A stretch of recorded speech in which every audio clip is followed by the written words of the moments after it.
Ano yun, sa totoo lang naiinip ako. Pero ito, nakita ko lang kasi ito, talaga palang pinipili talaga nila yung sarili nila, no? Ayan. Talaga meron talaga silang plano. Kinonfirm pa talaga ni Lacson, di ba? Kasi ang gusto nilang ilagay is si Win Gatchalian. Ika nga naman, sabi niya, kaibigan daw nung kabila, tapos kaibigan din daw nila. Ako po. Grabe. Bakit ba igit na igit kayong mabawi ka agad? Grabe naman kayo. Nung kayo na may pinalitan nyo si Cheese, hindi naman kaagad kayo tinanggal ka agad. Bakit kayo igit na igit? Sandali lang. Sir, bakit po ba? Nagulat po ba kayo? Kahit naman sino, nabulaga naman talaga. Na biglang magpapalit ang Panguluan ng Senado dahil biglang pumasok si Bato. Disappointed ba, sir?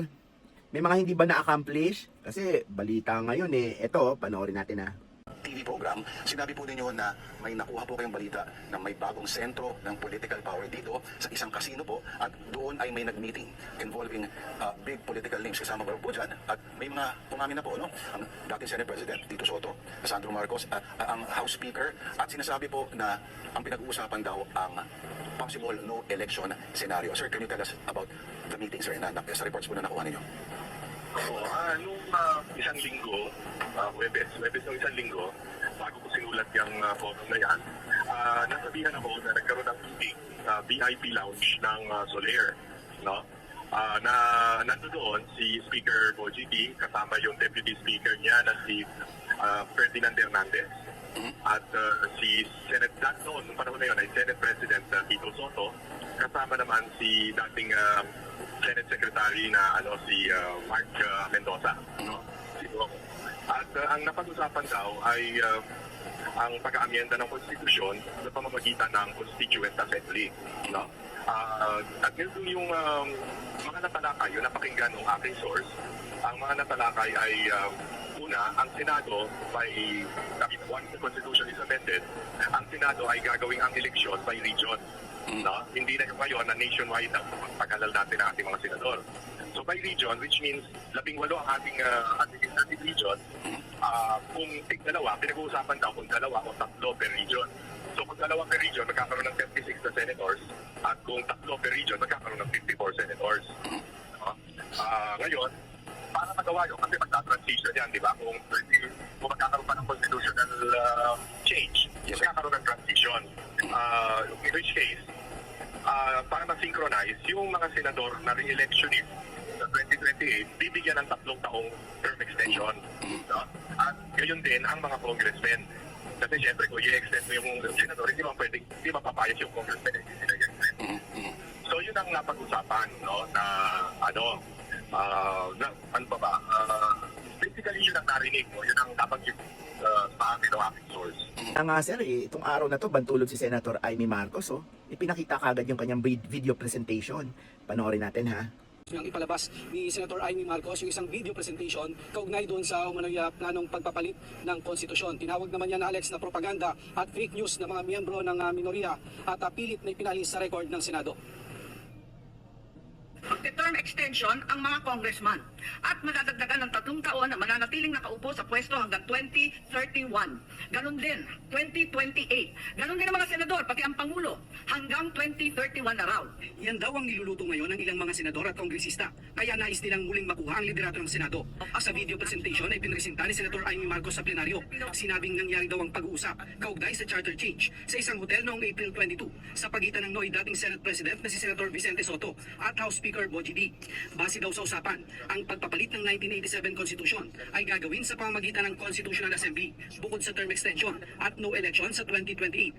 Layunin daw ng pagpapalit ng konstitusyon ang pagpapataas ng age requirement ng Pangulo mula 40 hanggang 50 years old upang hindi makatakbo si Vice President Sara Duterte. May panukala rin daw na pababain ang edad ng Pangulo sa 35 years old upang makatakbo naman ang pamangkin ni Soto na si Pasig City Mayor Vico Soto. Ito ang inaatupag ng ilang mambabatas na nagiging mambubutas ng sikmura ng taong bayan. Inuuna ito kaysa gutom, trabaho, kalusugan, kabuhayan. Gusto nilang pahabain ang paghihirap ng Pilipino, gusto ata nilang gumapang ang bayan sa dusa. Gaya ng paggapang ng mga buhaya sa kaban ng bayan at konstitusyon. At syempre, yung mga senador, react na react. Grabe, si Migs, galit na galit. Parang gustong manugod. Diyan, ba't sinama kami dyan sa propaganda na yan?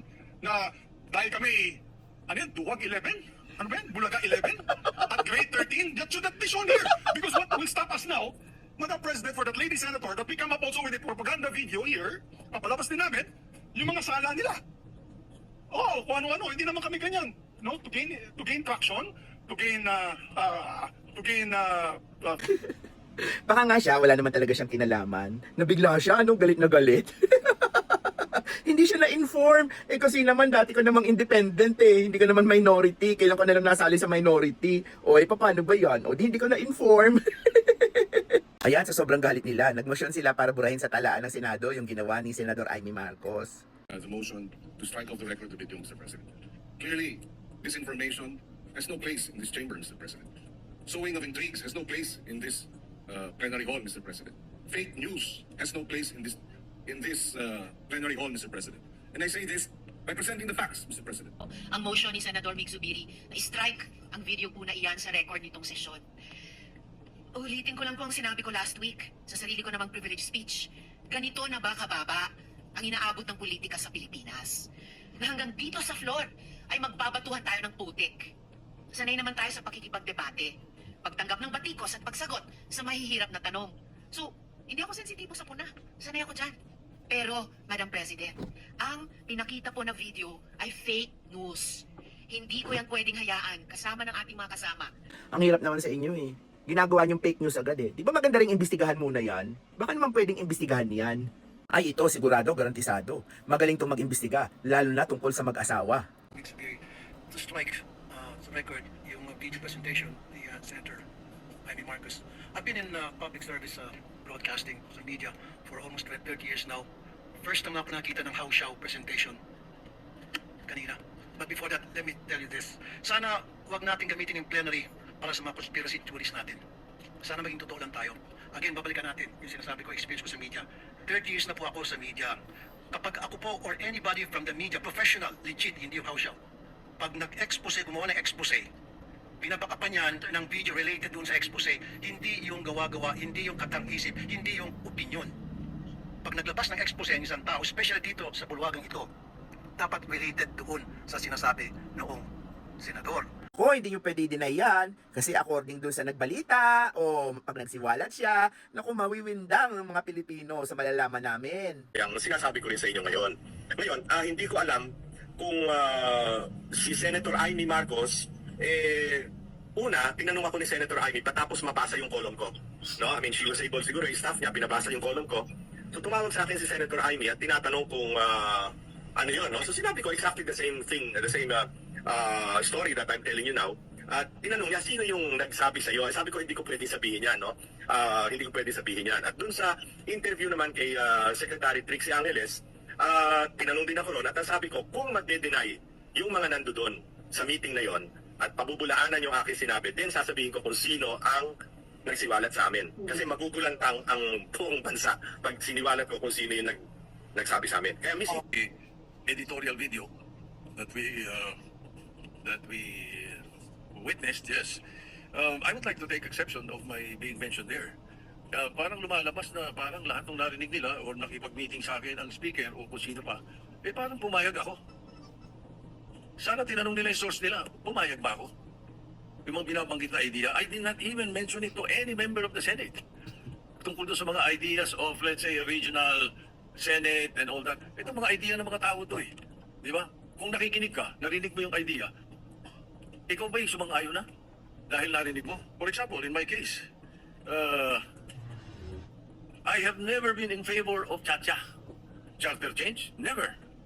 From the day I became a senator up to the present, ang dami. Pero sir naman, makailang beses mo pa ba gagawin yung hindi ka nagsasabi sa kapwa mo senador. Una, nung may NBI, pinakain mo yung NBI, dininay mo. Ngayon naman, pinag-uusapan nyo tungkol sa CONAS, eto na naman, iba na naman ang sinasabi mo. Ano ba talaga, sir?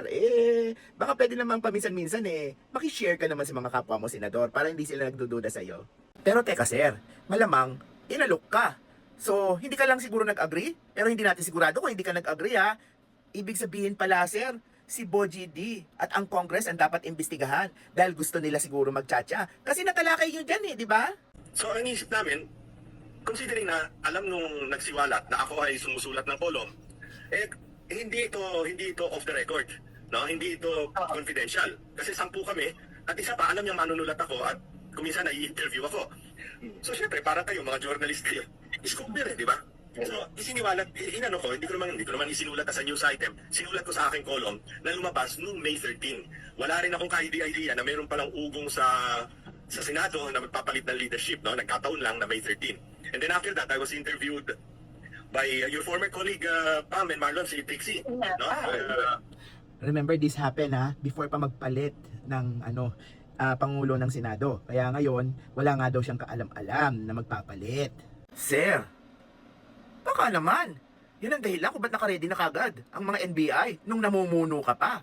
Tapos vehemently denied mo na naman. Kaya nga in the end, eto na nangyari. Ayan, pakita ko sa inyo So eto na nga.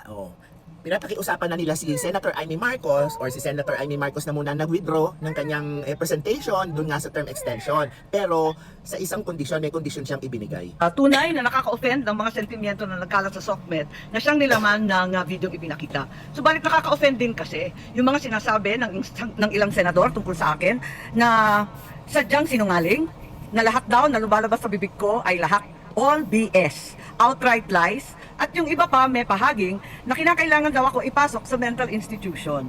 Pero isang tabi na natin yan. Susumiti ako sa hiling ng ating SP Alan na i-withdraw ang video kung yan ang gusto.